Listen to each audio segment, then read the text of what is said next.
Donc, fin des années 60, 68, Oui. 69, je me suis dit, Claude François, bon, ça va, c'est bon, j'ai donné, je m'en vais, et justement pour faire partie de Triangle. Mhm. Parce que Jean-Pierre Prévotin, qui était le batteur, je l'avais connu, il a été à un moment avec Claude François aussi. De même, Marius Lorenzini aussi a fait partie de l'orchestre de Claude François. Donc c'était des gens que je connaissais, et je me suis dit oui. Puis c'était dans cette sorte d'air du temps de 68, d'avoir une sorte de mélange des genres, tu vois, mélanger le rock, la musique classique, etc., le jazz, C'est tout ça, vraiment c'était bien. dans l'air du temps, ça. Parce que Triangle avait déjà commencé avant que tu. Ils ont commencé à trois, oui. Ouais, c'est ça. Ouais. Toi, t'es arrivé. Et oui, bon, il leur manquait un clavier, un mec qui jouait du clavier, des instruments avant.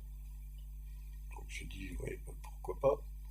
Et là, as appris le clavier sur le tas ou bien tu avais déjà Bah, suffisamment comme tout le pianoté de ton monde, côté? Ouais. j'avais 10 ans de pianotage Ouais, dans les doigts. d'accord. Bien Et sûr. justement, au niveau son, parce que par rapport au clavier, tu t'es mis au son enfin, des claviers de l'époque. Et Mais comment ça. c'est à ce moment-là que sont arrivés les premiers Voilà, synthétiseurs. la synthé. Triangle, on a été un des premiers groupes en France à avoir un synthé. Moi, le premier qu'on a eu, c'est un ERP 2600. Mhm. Ouais. Et- En fait, je jouais sur scène, je jouais de l'ARP 2600, du Fender, ouais, parce qu'on n'était pas sûr de trouver des pianos partout, hein, dans les endroits où on passait avec Triangle. ouais, ouais. Quand on passait en attraction dans des baloches du samedi soir, enfin, fond de la Bretagne, avec tous les mecs qui étaient bourrés, etc., il n'était pas question de trouver un piano, là. Mais le son du Fender Rhodes vous intéressait aussi, Oui, bien ouais, sûr. de toute façon. Ouais. Ouais. Il y a plein de choses qui m'intéressent. Oui, c'était pas forcément que par défaut, ça veut dire. Non, non, non, Ouais, non, non, non, ça allait. ouais. Ouais. Oui, donc en fait, Et c'est- puis jouer à quoi écrire? Jouer surtout du sax alto et de la flûte, oui. D'ailleurs, j'ai un sax du alto ténor, avant, moi, si ça vous intéresse. C'est celui de Charlie Parker. Non, non, non, non, c'est non, non, c'est que le mien, ouais. Ce n'est que le mien. Ce groupe-là a beaucoup joué Triangle. C'était un groupe mythique aussi. Ça fait Ah partie oui, bien sûr. Ouais. des groupes. Combien de temps ça a duré De 69 à 73, 4 ans. Ah oui, d'accord. Mais je reviens un peu en arrière sur l'histoire d'écrire ses propres morceaux. Hum, Ça a commencé justement avec le free jazz aussi, que ça puisse paraître. C'est-à-dire qu'on s'est dit qu'on pouvait un peu être moins colonisé par les Américains, et pourquoi nous, on n'écrirait pas aussi nos trucs à nous. Donc ça a commencé comme ça, et avec Triangle aussi, j'ai écrit, je sais pas, 90% de ce que jouait Triangle, pendant c'est, la période où tu y étais. ouais, Ouais. paroles et musique. Ouais. Et c'est tes études littéraires qui t'ont aidé ou Moi, j'ai comme toujours toi. aimé lire, toujours écrire, ça oui. Ouais. Et t'as En fait, écrit. s'il n'avait pas fait de musique, en fait, non. En fait, il faudrait vivre au moins deux vies. Parce qu'une seule vie, c'est pas assez pour faire le tour de la musique. Non, c'est vrai. Ah oui, oui, alors là. Tu arrives, je sais pas, j'ai 84, mais j'ai l'impression que pas avoir fait le tiers ou le quart de ce que j'aurais aimé faire. Bien sûr. Et donc t'as vraiment écrit des paroles de chansons que à cette Qui est époque-là. engagé, ce monsieur. Ah mais absolument. Et si tu es engagé déjà d'un point de vue écologique, Ouais, ouais, ouais. et d'un point de vue politico-social, etc. Hum. Ah oui. Et après Peut-être demain, je sais pas si tu as t'as. étudié les paroles.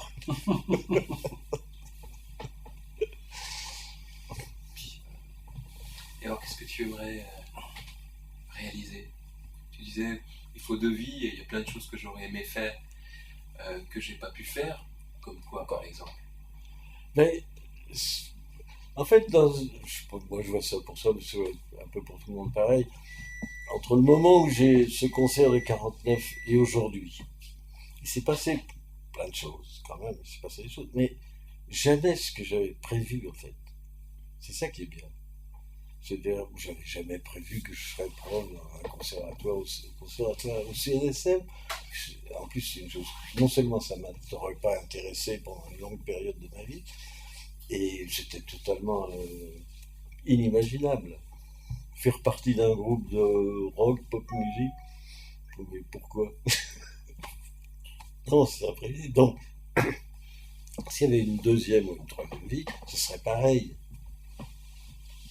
J'imagine, il se passerait des trucs que je ne peux pas imaginer. Et justement, c'est d'autant mieux qu'on ne peut pas les imaginer. C'est ça qui les rend d'autant plus intéressants. C'est bon. Alors, deux, trois vies, hein, simplement pour la musique. Voilà. Déjà. Une autre, parce que c'est peut-être les études littéraires, ou je sais pas quoi, ou c'est l'intérêt que j'y porte, c'est d'être. J'aurais aimé être écrivain. Ça, c'est un truc, ça m'aurait plu, ça. Mais c'est pareil, ça demande au moins une vie, ça. Est-ce que tu as écrit tes mémoires? Oui, on peut appeler ça comme ça, oui. Oui. Et une troisième chose, c'est l'aviation. J'aurais aimé être pilote, en faire mon métier. Tu aurais dû suivre les conseils de Bud Powell. Let's do it. Let's do it. Oui, mais je voulais le faire avec Bud. Donc il y a comme ça quelque chose qui est de l'ordre de... Tu es déterminé par des événements extérieurs. Il y a d'autres musiciens dont le désir est inaliénable. Il y a des musiciens dont l'envie, la trajectoire est restée la même. Ah non, mais moi, ça années. m'empêche. En même temps, c'est les deux choses en même temps. Oui. Différentes, non, c'est pas différent, mais ça se conjugue très bien. C'est cette espèce d'envie de jouer, cette passion de jouer. Ça, elle est là, elle est toujours là. Mm. Et après, ce qui va arriver au-dessus, ou avec ça, ou pour ça, ou contre ça, ben, c'est bien de ne pas savoir ce que ça va être. C'est bien. Mais justement, d'autant que tu as cette passion, donc c'est ça ton fil conducteur. Et c'est vrai que en ce moment, enfin, si on reporte aux années 60, on jouait 340 jours par an. Donc ça a beaucoup changé, et c'est vrai que ça me manque. Ça me manque, ça. Ah oui. Ouais. Je ne vais pas raconter la fin de Triangle. Ah, vas-y, alors. Non? Non, je ne pas. Alors on avait acheté un château. Ouais, ça marchait bien, on vendait 300 000 disques de chaque disque, alors ça fait... nos morceaux étaient joués tous les samedis soirs dans tous les baloches de France, donc ça faisait des droits d'auteur, etc. Mais ça marchait bien. Comme jamais. Depuis. Et donc, on achète un château dans la Marne, et un jour, il y a des mails du Trésor public de Chalon-sur-Marne qui s'amènent, parce qu'ils étaient sans doute surpris de voir ces jeunes mecs acheter un château, tu vois, ça doit être louche, ça. Donc on va aller voir. Vous avez les comptes de votre entreprise, les comptes de Triangle? Alors oui, bon, les comptes de Triangle, c'était, imagine un carton de lait, tu sais, un carton, ou de banane, ou n'importe quoi, hein, avec des feuilles, des registres, un vrac total. Voilà. Ah bon, ils sont partis. 2 mois après, ils sont revenus, ils avaient tout épluché, ils avaient fait des belles colonnes, et ils avaient des questions. Alors, il y avait en particulier une question, si tu la connais, c'est la même. Il y avait marqué Def Triangle, 2000 balles, c'est des anciens francs. Hein. Le lendemain, Def Triangle, 800 balles, Def Triangle, Def Triangle. Qu'est-ce que c'est que ça, Def Triangle? Les défraiements triangle? Ah oui, oui, bien sûr, ce sont les défraiements, mais vous avez des justificatifs, on va vous les trouver, etc. En fait, c'était défonce triangle.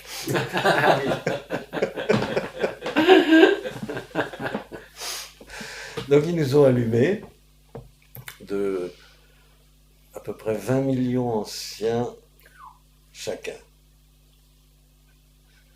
Ouais. Donc on a vendu le château. Le groupe, c'était la mort du groupe. Ouais. Ouais.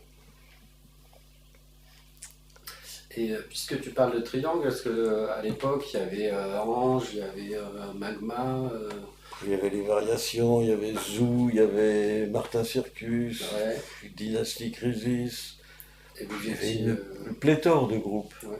Ouais. Et ça se passait comment Très bien, dans cette scène-là très bien. En plus, il y avait une espèce de famille Ouais, dans tous ces groupes. En même temps, on était concurrents, mais en fait, on était tous très copains. On n'était pas vraiment, c'est pas une vraie concurrence. C'était un truc de passionné. Oui, mais c'était passionnant, oui. C'était assez hard des fois quand même, mais les conditions de travail étaient ouais. un peu, ouais, pas faciles des fois. Et justement sur le triangle, mais c'était pour ta santé, comment ça se passait? Si Ma santé, elle a toujours été bonne. avoir un musicien de jazz, avoir un groupe de jazz, disait Henri Texier, c'était forcément avoir quelqu'un qui était dans un dans une addiction quelconque. Pas du tout. Non, Non, non, non. alcool, ni de dope, ni de tout ça. Bah, C'était c'était un peu dans ce milieu-là de musicien, de passionné. non, là où j'ai le plus connu ça, c'est dans les années 50. Ouais, ouais. Là c'est vraiment ouais, de la- dur. Héroïne, tout ça. Ouais. Parce qu'après, il y a eu suffisamment de morts pour que on se dise, bon, l'héroïne, on va se calmer. Non, il y a un côté comme ça. Je sais pas, l'air du temps a changé, etc. Ouais. Quoi. Bien sûr. Mm. Mais c'était Triangle, c'était Dave Triangle, mais c'était que de l'air, c'était du air, du gage, on n'est pas allé au-delà de ça. Sauf notre manager, c'est pour ça que nos comptes étaient lamentables. C'est que lui, il était plutôt genre LSD, etc. Quoi. Ouais. Donc les comptes, ouais, Ils étaient psychédéliques. il survolait ça très haut.